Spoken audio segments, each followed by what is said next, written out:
Buenas tardes, estimados estudiantes. Reciban una cordial saludo de parte de la Universidad Técnica y de lo que es Educación en Línea. Mi nombre es Melissa Esparza, yo soy su docente tutora de la asignatura de Psicología. El día de hoy vamos a analizar acerca de la unidad 1, que tiene como tema el largo pasado y la breve historia de la psicología. Muy bien, seguimos. Como indicaciones generales, por favor, vamos a silenciar el micrófono para no tener ningún tipo de interferencia. Y si tiene una pregunta, por favor, vamos al foro de dudas e inquietudes, en donde todas sus preguntas serán respondidas oportunamente. En nuestra agenda tenemos los primeros pasos desde la filosofía y los aportes en la Edad Media, y también el empirismo. El objetivo de la clase es obtener una visión global de la historia y evolución de la psicología mediante conceptos fundamentales y aportes de sus principales exponentes. Como nosotros podemos observar, aquí se presenta ya la línea del tiempo de la psicología, pero en los primeros pasos desde la filosofía. Es importante aquí reconocer que la psicología tiene sus principales estudios en la filosofía griega, y hace referencia en este caso a los dioses del Olimpo. Es muy importante conocer también que la psicología por muchos años perteneció a la filosofía, siendo una rama de la filosofía, ¿sí? Entonces, la psicología recién en el año de 1879, cuando se formó el primer laboratorio experimental en Leipzig, Alemania, fue considerada como ciencia, es decir, que la psicología es una ciencia nueva que tiene aproximadamente 141 años, ¿ya? Vamos a explicar cada uno de los principales representantes filósofos que aportaron a la evolución de la psicología. Entonces empezamos por Anaxágoras, que va desde el año 500 al 428 a.C. Aquí Anaxágoras dice que Anaxágoras lo constituye el concepto de nous. Nous es exactamente igual a mente, cuyo significado está relacionado con la visión, el pensamiento y la reflexión. Nous decía que la mente es libre, pura, inteligente y autómata. ¿Qué significa autómata? Que funciona como una máquina perfecta. Seguimos con Hipócrates del 460 al 370 a.C. Él afirmaba que el cuerpo humano estaría compuesto por 4 sustancias básicas llamadas humores. Estas sustancias o fluidos son exactamente la sangre, la bilis amarilla, la flema y la bilis negra. ¿Sí? Estos humores hacen que los equilibrios y desequilibrios formen el comportamiento existente en el cuerpo. Es decir, que si existe una abundancia de uno de estos fluidos en mayor cantidad, la persona tendría un comportamiento, ¿sí? Luego nos vamos a Sócrates. Sócrates está desde el 470 al 399 a.C. Él afirma que el alma estaba constituida por una combinación entre la inteligencia y el carácter de un individuo y representaba su verdadero yo.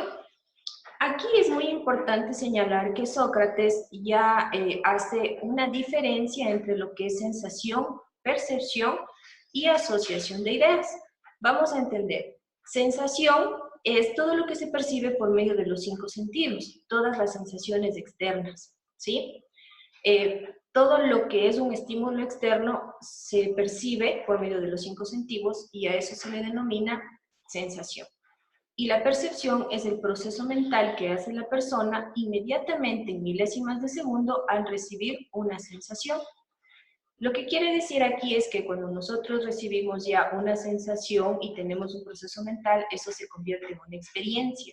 Y cuando tenemos experiencias, inmediatamente nosotros empezamos a asociar todas las experiencias con los conocimientos nuevos.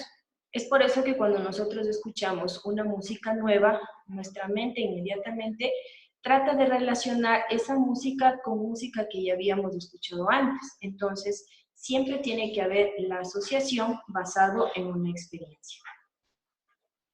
Luego sigue Platón, Platón está del 427 al 347 a.C.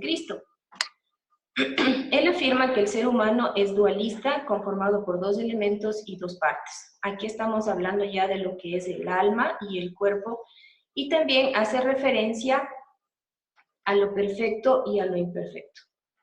Seguimos en esta historia con Aristóteles. Aristóteles, desde el año 384 al 322 a.C., nos explica que el alma era el principio de la vida y la mente el acto primero de todas las cosas. Aquí hay que señalar igual algo muy importante, que Aristóteles consideraba que nuestra mente es una tabula rasa o una hoja en blanco. Quiere decir que nosotras, las personas, nacemos con la mente en blanco y todas las experiencias que vamos viviendo al transcurso de nuestra vida hace que esa hoja en blanco se vaya llenando de aprendizajes, de conocimientos. Es importante también señalar esta etapa de la Edad Media. La Edad Media surge el cristianismo, ¿sí? ¿Qué es el cristianismo? Ya es el aparecimiento de la religión. Esto está para encaminar a la filosofía griega a una doctrina cristiana, es decir, que aquí la psicología da un cambio radical, ya que de cierta manera todo lo que los filósofos dijeron ya se empezó a enfrascar en el cristianismo. Y todos los pensamientos paganos darles una orientación religiosa. Entonces aquí como principales representantes filósofos tenemos a Agustín de Hipona, del año 354 al 430, pero aquí ya después de Cristo, ¿sí? Él afirmaba que la actitud espiritual del hombre convertido a la fe después de haber luchado contra sus pasiones, es decir, que aquí la persona ya realiza una introspección. ¿Qué es una introspección? Es un autoanálisis, ¿sí? Este autoanálisis se podría realizar o se podía realizar en el momento en que se realizaba una acción o en el momento que terminaba la acción. Es decir, que aquí las personas podían autoevaluar cuál es su comportamiento o cuál es su manera de reaccionar frente a una situación. También tenemos a Santo Tomás de Aquino, que está de 1224 a 1274. Aquí nos habla ya de la mente, que es una concepción de libre albedrío, la forma directa de la conducta humana y el origen de las ideas como sensación inconsciente. Aquí, cada ser humano ya nace con este tipo de mente, o sea, una concepción libre, ¿no? Seguimos con el empirismo. El empirismo es muy importante y vamos a entender específicamente qué es para poder entender las teorías de los principales representantes. Entonces, el empirismo dice que el origen de los conocimientos no está en la razón. Debemos entender que el empirismo contrapone completamente al racionalismo. ¿Qué es el racionalismo? El que justifica con razón lógica lo que está sucediendo. Sin embargo, el empirismo solamente se basa en la experiencia. Y la experiencia se adquiere por medio de los sentidos. Entonces, como ya habíamos explicado antes, si es por medio de los sentidos, ya se denomina sensación. La mente humana es una hoja en blanco y se llena de conocimientos a través de la experiencia.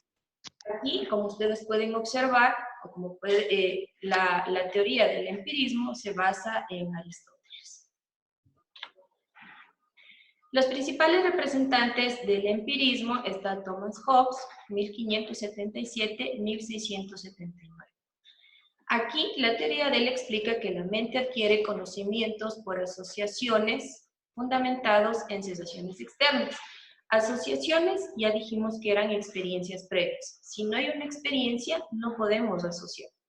Fundamentos en sensaciones externas, todos los estímulos externos que se encuentran en nuestro medio, y el principio motivador es el deseo. John Locke, de 1632 a 1704, nos explica que la mente del individuo solo es una hoja en blanco.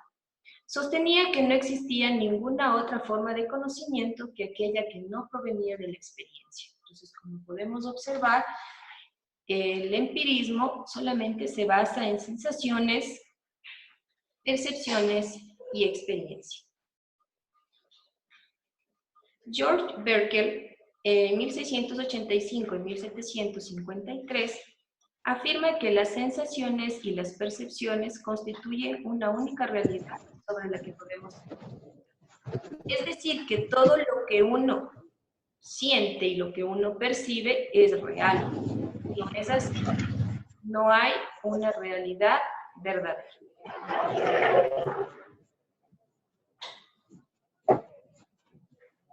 Silenciamos los micrófonos, por favor, para no tener algún tipo de interrupción.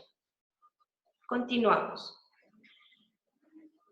David Hume definía la mente sobre la base de las sensaciones, las percepciones, pero aquí ya viene algo más. Nos habla de los deseos, las emociones y las ideas que pudiera tener una persona en un momento determinado. Entonces aquí es como que ya se expande un poco más la teoría y nos empieza a hablar de tres cosas importantes: los deseos, las emociones, que es cómo el ser humano reacciona frente a diferentes situaciones, y las ideas que una persona puede presentar. Seguimos con el otro representante, que es David Hartley, en 1705 a 1757. Él nos explica que todas las actividades del hombre, incluidas las emociones y la razón, entonces aquí, como nosotros podemos observar, ya viene un agregado más que para David es muy importante, que es la razón. Esto tiene explicación en los mecanismos de asociación que son fortalecidos por la repetición. ¿Qué quiere decir esto? Que ya los conocimientos se vuelven un poco pragmáticos. Mientras uno va repitiendo ciertas actividades, ciertos conocimientos, ya pasan a ser fortalecidos y pasan a ser de dominio de la persona. ¿Sí? Es por eso que cuando nosotros empezamos a realizar una actividad, necesitamos ir practicando esa actividad para alcanzar la perfección al momento de realizarla. Por ejemplo, cuando nosotros empezamos